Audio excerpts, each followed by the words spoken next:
त्या दृष्टीने आपण US ला सिरियसली घेणं गरजेचं आहे. ऑफकोर्स त्याचा GDPवर फार मोठा परिणाम होणार नाही आहे. GDPवर अगदी 5.5% पेक्षा कमी, म्हणजे अगदी 0.2-0.3% त्याचा परिणाम होईल. परंतु त्याचा एकंदरीत जर आपण विचार केला तर आज जे काही त्यांनी टॅरिफ अनाऊन्स केले ह्याचा डायरेक्टली काही कमोडिटीजवर परिणाम होणार. त्यातली सगळ्यात मोठी गोष्ट म्हणजे ऑटो कंपोनंट जे आहे.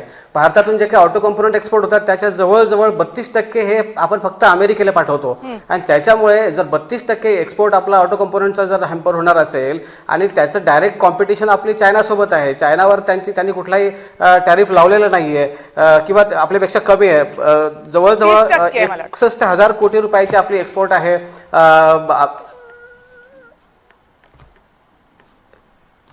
30%, यस, जवळजवळ 30% आहे.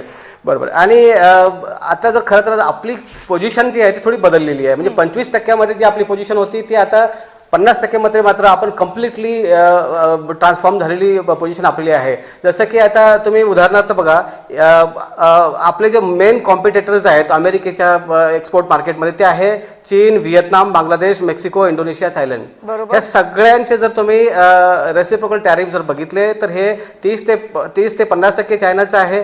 सगळ्या त्याच्यावरती 50 नाही आहे, काही बाबतीत 50 आहे. व्हिएतनाम 20 ते 46 आहे. बांगलादेश 35 ते 37 आहे. आणि मेक्सिकोला ऑलरेडी USMCAचा फायदा होतो, कारण त्यांचं ऑलरेडी अमेरिका, कॅनडा आणि मेक्सिकोचं त्यांचा फ्री ट्रेड एरिया आहे. इंडोनेशिया आहे आणि थायलंड आहे. यांच्यासोबत ज्या आपण गुड्स आपण एक्सपोर्ट करतोय त्याच्यामध्ये आपण जेम्स अँड ज्वेलरी, फुटवेअर असेल, इलेक्ट्रॉनिक्स असेल, याच्यामध्ये व्हिएतनामसोबत आपली कॉम्पिटिशन असणार. त्यामुळे आता आपली स्पर्धात्मकता त्याच्यासोबत मात्र कमी होईल. चीनसोबत जे आहे इलेक्ट्रॉनिक्स आणि टेक्स्टाईल, मशिनरी याच्यामध्ये आपली स्पर्धात्मकता कमी होईल. आणि या सगळ्याचा परिणाम असा होईल की साधारण मी काल बोललो होतो, हा विषय परत आपण आपल्या प्रेक्षकांसाठी रिपीट करूया, की 1% जर टॅरिफ वाढला तर साधारणतः 0.5% त्या पर्टिक्युलर एक्सपोर्टमध्ये फरक पडतो. म्हणजे 50% त्याच्यावर इम्पॅक्ट होतो. म्हणजे 50% म्हणजे 25% साधारणतः आपला एक्सपोर्ट इम्पॅक्ट होण्याची शक्यता आहे.